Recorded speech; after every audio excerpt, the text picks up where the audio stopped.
Oh, I can't wait to start this new season. Gee, I wonder what logo we're gonna start with. Sup, my buzzy buddy? Whoa, you certainly sound excited. Especially because it's the start of our second season. I mean, you're bound to feel excited. So, have you done your research on today's logo? You haven't been doing research, have you? Well, that's why I have done your research for you. Buzzley, did you write all this? Yep, but there's also 2 important words to read right now. What? Run titles?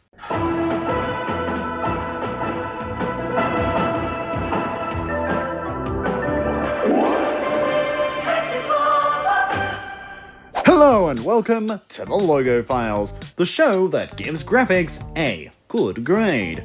I'm Jack, logo extraordinaire. And I'm Buzzley, his ever-comedic assistant. Now, Jack, do you know what logo we're looking at today? Okay, just pretend you know what he's talking about. Maybe? Well, even if you don't, I'm gonna tell you. And you as well. Because we're going to be going all the way to Brazil and looking at the logo of one of their most famous broadcasters, TVGlobo.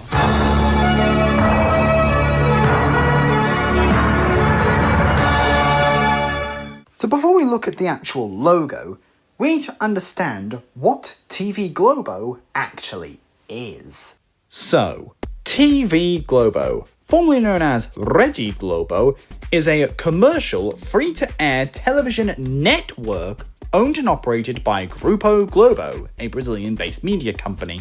Now, Buzzley, I would like you to have a guess. When do you think Grupo Globo was founded? Well, the television arm started in 1965, so I'm gonna say 1964. Nope. 1960? A little bit earlier. 57. Nope. It was actually founded in 1925. Oh, I get it now. So, the company of the whole of Globo was founded in the 20s, and the television arm began 40 years later, which for the 20s. Was astonishing. And thus, on the 23rd of April 1965, TVGlobo officially began broadcasting, owned and operated by the chairman of Globo himself, Roberto Marinho. Now, in its early years in the mid-1960s, they only operated 3 stations: Channel 4 in Rio de Janeiro, Channel 5 in Sao Paulo, and Channel 12 in Minas. But today, Grupo Globo's TVGlobo operates a total of 119 affiliated stations. Well, I think that covers all the history bits for now. So, let us move on to what the logo actually looks like and how it has evolved through the years.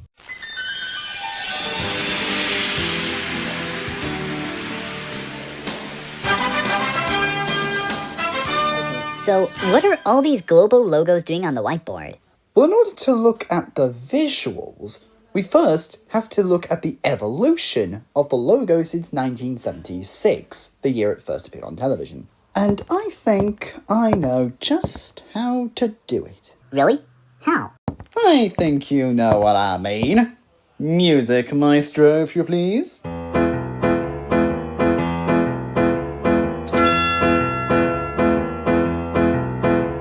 It all began in 76 when the logo was blue and white. Designed by Hans Donner, who was really quite fond of his very first Globo design. Fast forward 6 years to spring 81 where it got its first redesign. Replacing the marble with China tag that lasted till 83. Though these first 2 logos were almost hard to combine. By the time they were shown, they made themselves known as the logo continued to change. And speaking of change, a 86 was the year, and here we'll see its global logo number 3. However, you might notice something familiar in the whole composition. First, the spheres are now more metallic and grey, but the piece that restores, as they say. The screen finally adopts its rainbow grey D, which is still key to this day. Apart from that, the logo remained almost exactly the same. But the 90s brought many changes anew. Wow, I did not know he was such a good singer. I mean, to be honest, I've never heard him sing before, but this is a new high. 91, 92, 94, 96, they all had a similar look. Triangular rainbows and shining dark spheres, it was just the look of the day. But in the year of 2000, Globo they changed it, so the logo followed suit. 2005, we all say goodbye to the original Donna design. That's because TVGlobo was moving to 16:9. So the logo was reassigned one more time. Wow, this is actually kind of catchy. I like it. In 2008, the logo got wider so it could fill the whole screen. It's the longest logo they have ever used. It stayed until 2014. In 2015, it changed once again, this time becoming more matte. They finally changed the rainbow grey in 2021, so that now brings us to the present day as TVGlobo. And the 50 logos since the mid-1970s, and that's their evolution song. Wow, that was amazing! Why, thank you. I do know that I have a very good talent for singing. So, in a nutshell, that is the entire evolution of the Globo logo. Yep, it certainly is. So, what about the visuals? Well, that is a little bit harder to explain. Well, I'm sure you can tell me in the most basic way I can understand. Buzzley, I actually can't. I don't even know about the visuals of it. I do know that it has formed up in various ways over the years, but if we explained how many of these designs worked, we'd be here a very long time. So let's just move on, eh? Oh, okay.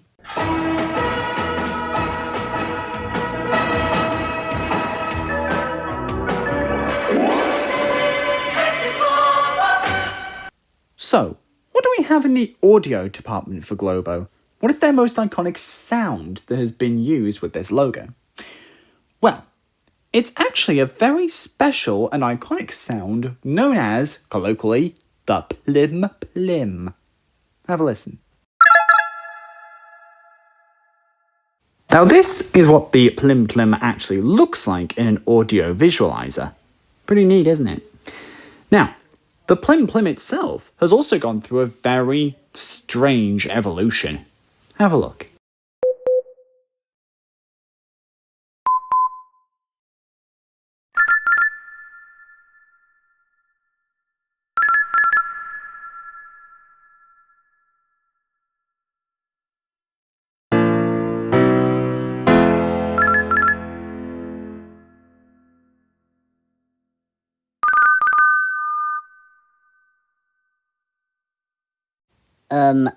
I have a question.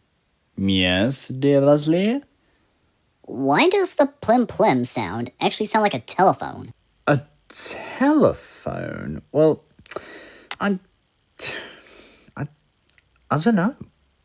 It's a bit confusing.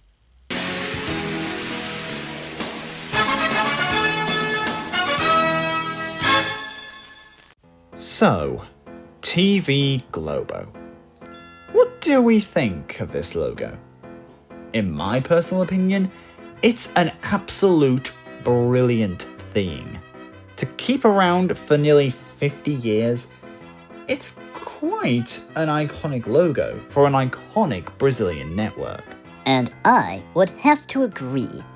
Even though it's gone through so many significant changes, it has always remained in the exact same shape ever since. And, you know what? That song you sang earlier, I've got it stuck in my head now. Really? Well, I didn't think I was that good. I guess you'll probably now be singing it non-stop for the next few days. I think it's become your earworm now. Well, that does bring us to the end of this week's episode of the Logo Files, and the first episode of our second season. Trust us, you'll like what's to come. So, we'll see you next week.